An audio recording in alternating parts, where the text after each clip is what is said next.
ended for what, like 20? I think it was 21 But games at the or beginning something of the like that. season, not during the playoffs. Yeah, but it was this disgusting hit, Yeah. and it was senseless violence. Well, I'm willing to not forget it, but to move on from it because, when was the last time Dale Hunter was there? Now, if Dale Hunter shows up at the Cup ceremony, then maybe I'll have a different. Well, I'll tell you feeling what. about it. I'll tell you what the Capitals did, and I don't know if it was Ovechkin, but it was somebody who they handed the cup, and I'm not even sure. I'm not even sure you're going to know this name.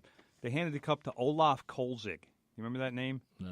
He was their goalie from at least a decade ago, and one of like he's Olaf Kolzig is kind of like the Billy Smith for the Capitals. He played goalie there for a long time on some pretty good teams, but not great teams. But he was a mainstay for that franchise, and he's one of one of their Mount Rushmore guys for the Capitals, and like the older Capitals. Right. And he was there, and I'm pretty sure Ovechkin at some point handed him a cup and said, "This is yours too." That's like when the Red Sox, invited Bill Buckner when they won their first World Series in 2004. Not first, but why the are we one. going to talk about that? No, I'm just saying. You invite Buckner because everyone thinks Boston hates Buckner for what happened in 1986. We all know that Buckner never should have been out there. John McNamara made a mistake. We know why he was out there. He said, well, he deserved to be out there when the game was won. And then again, the Mets almost lost in '86. So it was, if it wasn't for Mookie being diligent with the being at home plate and Run, Mookie, run. And he could have just said, imagine it was like Robinson Cano. Oh, he's going to get it. Do a little lollygagging. Yeah. So that's what happened in the NHL. The NBA. Yes. Boy. So, but before we get off hockey, I'm encouraging Alex Ovechkin to go through one sober day. I'm sure. Stop drinking for one day. Today, I'm sure is maybe the beginning. Let's hope so. Anyway, the Golden State Warriors won their NBA title again. I want to say their NBA title because it seems like they keep winning it. They might win it for a few more years. Yeah, nobody's going anywhere on that team. No, and they swept the Cavaliers, which you know what? I thought Cavaliers should have won one game, but they screwed it up. J.R. Smith, thank you. LeBron apparently was playing the last 3 games with a broken hand. Broken shooting hand? Or yes. How do you play with a broken shooting hand? It probably was some sort of hairline. I only heard this. I didn't get to read a story do you move or anything. Your hand or anything? Let's put it this way. If he was out there, it couldn't have hurt that bad. Because you got to shoot, you got to play defense. Your hands are getting smacked around, and you're on guys' physical defense and everything. You're going to feel that for the entire game. I think getting slapped in the hand would be probably worse than shooting the ball. Well, I'm sure it would be because I'm sure like boom, just like that. But I don't know. LeBron was obviously upset after the overtime loss. I don't know what happened or how it happened, but he said self-inflicted. So we need to look that up actually. See if you can find something online about that. Because I don't even want to. I'm not going to speculate or say what it sounds like until I find out. But when he says self-inflicted, that's not a good thing. Obviously, you don't want to injure yourself in the finals. You don't want him punching a wall. Well, yeah, that's I don't want to get into that. But Kevin Durant, the Finals MVP for the second year in a row. Just another outstanding effort by the Warriors. And the one thing, and I posted this on Facebook the night of Game 4. You saw the night before in the Capitals Golden Knights game, you saw two teams just going at it, and lots of hits, lots of passion, lead changes. And they were going back and forth, and both of those teams desperately wanted to win that game. And in the NBA in Game 4, I saw two teams that could barely care, and especially after the Warriors went up by 20 or whatever in the third quarter. Right. You talk about two teams just going through the motions. There was nothing there emotionally. I think after the overtime loss, I think Cleveland just they had Game 2. They should have won that game. Well, yeah, well. That was the problem. I mean, I'm sorry, no, it was Game 1. That's right. It was Game 1 after the overtime, the J.R. Smith thing. It wouldn't surprise me if LeBron punched a wall after that. Okay, this is what it says on NBA.com, and it comes from an article off of the Associated Press. Yes. It quotes LeBron saying, pretty much played the last 3 games with a broken hand. The cause? He punched something after game 1 of the finals. Should have punched J.R. Smith. Yeah. His frustration having obviously boiled way over when the Cleveland Cavaliers let the series opener against the Golden State Warriors get away, and amid late-game miscues and one overturned call that left him seething. The injury was not disclosed, and James played basically every minute of the rest of the series and put up great numbers. Does it say which hand? Had to be a shooting hand. It doesn't say. But that would be if he punched something with a shooting hand. That's as dumb as a pitcher punching something with his pitching hand. It's like when Tom Petty punched out a wall because he didn't like a chord that he played. But that's like Crash Davis when he says that never punch anybody with your pitching hand. Always punch him with the other hand. Yeah. Anyway, it was that. Not telling him not to punch people, but punch him with your non-pitching. By the way, that's written by Tim Reynolds, Tim of the Reynolds. Associated Press. Tim Reynolds knows his stuff. We'd like to give that up. But here's the point. All right, going back to that. Think about what happened in that game. All right. First of all, J.R. Smith with the massive screw up. He doesn't know what the score is. He doesn't know how much time is left. He just wants to dribble out the clock. He's an idiot. After getting a rebound that he never should have gotten in the first place, so he makes a great play and he compounds that with 2 stupid plays. Then, also the other part of that is the Cavaliers had a timeout.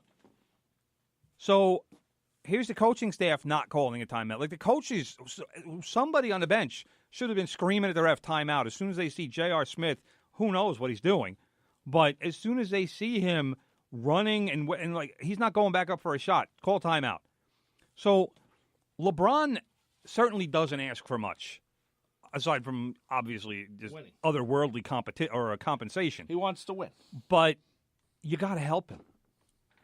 You know, J.R. Smith has to not screw up. The coaches need to call a timeout. LeBron can't do everything by himself. Well, the thing about because he went back to the bench. They showed this a couple days later, right. And he was on the bench, and he said to Tyronn Lue as he was coming back to the bench, he goes, "Didn't we have any timeouts?" And somebody said, "Oh yeah, we had a timeout." And he puts his head in his hands, and basically he's saying, "What is wrong with these people? Why are they so stupid? Why didn't they call a timeout?" See, J.R. Smith looked like he thought that the Cavaliers were winning, yeah, and that he grabbed the ball and ran away, right. And it was just the opposite. He didn't realize it was tied. But you know what? They have the score. And LeBron screamed at him, "Throw it to the corner so he can shoot." Right. And they got off a shot, but it was partially blocked, and it never had a chance of going in. It might have been shot after the clock anyway. But like I said, LeBron, this guy is doing everything. He's carrying this team on his shoulders, a team that really didn't belong in the finals in the first place. Not even close. Since Chicago Celtics belonged. And I mean, he can't do everything. He can't call the timeouts. You have to be a professional, and that is why you could tell after he said this thing about the timeouts and what was going on. You know, didn't we have any timeouts? And when he was told yes, he switched off at that point. He was just so overwhelmed with frustration and aggravation with good reason. And then the Warriors they almost covered. It was a 13-point spread, which I thought was a joke in the first place, but they almost covered the spread in overtime. That's how lopsided the overtime was. So I mean, and LeBron had already scored 50 points. How much more do you want him a game? I know. How much more do you want him to do? Of course, the summer is going to be. The question's going to be, where's LeBron going? Summer or LeBron? Hopefully they don't do an ESPN special. They won't. LeBron will never make that mistake again. Yeah, I know that. His brand is now worth more than $1 billion. Yeah. So LeBron is not going to make that mistake again. Back when they did it, he wasn't the. To me, he was the number one guy in the league. So. Well, I mean, he was. Back then he was a superstar, but now he is transcended. He's in that Jordan territory now, where he is not only a superstar, but he is also a superstar and a major brand.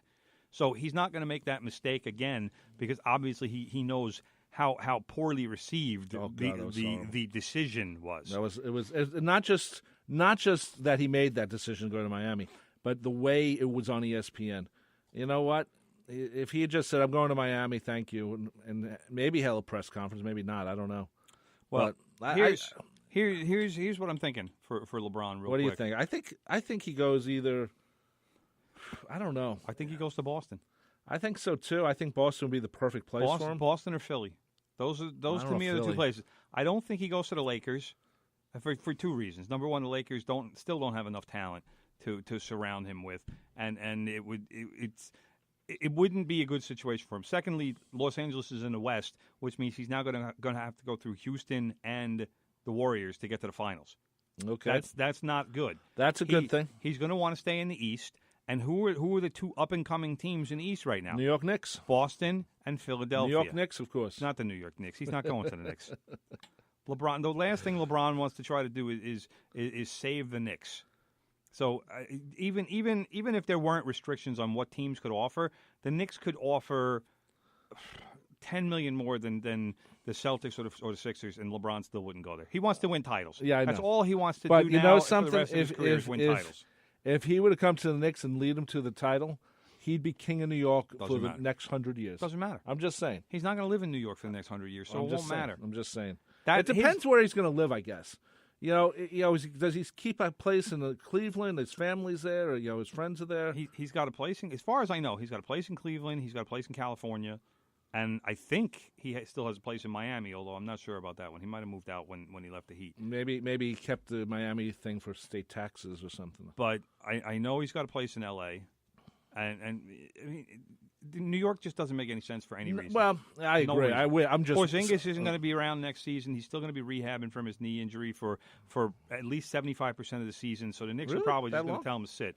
Okay. It's a year. I mean, for the kind of pounding an NBA player takes, you're not coming back from an ACL in 8 months. It's not going to happen. It'd be stupid if he did. Actually. Dream. So I think the Celtics. We'll see. Celtics would be the best thing. Well, for him. here's the dilemma with the Celtics, though. Kyrie Irving is there. Okay. Kyrie Irving wanted to leave the Cavaliers because he didn't want to play with LeBron. Okay. So what happens? And do this. Plus, the Celtics still have what's his name, Gordon Hayward, who was a free agent, big money free agent signing last year, and broke his ankle, suffered a horrible injury, but he'll be coming back. And they have all of these kids who are ready to turn into great ball players. In theory, they might not need LeBron. So then maybe you're right about the 76ers. That's an issue. I'm thinking Sixers is it's legitimate. Now of course the other choice is he stays with Cleveland. Unlikely. Their team is falling apart. They don't have anything. It seems like the love affair between the owner and LeBron are. It's also kind of going by the. Which is hard. How do you be the owner and say, well, you know what? I'm angry with my number one player who only scores so many points a game. Your only player. Yeah. He and Kevin Love. Those are the only two guys. But they desperately need a point guard, like a real point guard. Right. Anyway, brother, just want to let you know about the Rock Overdose. Rock Overdose. Every Tuesday at 2 p.m. Mike Sanford is the host of it. He plays nothing but rock and roll, baby. So listen to Rock Overdose every Tuesday at 2 p.m. Plays the alarm, right? You'd have to talk to him. I don't know. I'll have to ask him. Right here on 90.3 WHPC. That just about does it from the Pressbox. My name is Rob Leonard. And joining me, of course, is my co-host and my brother, and award-winning sports writer, Tim Leonard. Coming up next, he's dangerous. He's also a great jock. He's going to play some great music for you. We're talking about Big Ed Newlands. Big Ed is big into the Giants and Jets starting mini camps this week, too. I'm sure he isn't. Yeah. That's not something on Big Ed's mind. He doesn't care about the football. You're right. You're not a football guy, right? I like the Giants. You do? Yeah. Okay. Tell him, Big Ed. Exactly. Okay. G-Man. I never heard you talk about football. G-Man. Gee, what are you doing, a Cousin Brucey impersonation? Gee. Anyway, Big Ed's coming up next. My name is Rob Leonard. Thank you for joining us. I'll see you Friday with Beatles songs, and we'll see you in 167 hours with more sports talk with From the Pressbox. By the way, home stretch, Mondays at 5 p.m. Listen to those guys talk sports. They're pretty damn good, too. Take care and bye-bye. The views expressed on air are not necessarily those of WHPC, its management, or Nassau Community College. Responsible opposing viewpoints will be considered by emailing them to whpc@ncc.edu or by mail at WHPC 1 Education Drive, Garden City, New York 11530. Thanks for listening to the voice of Nassau Community College, 90.3 WHPC.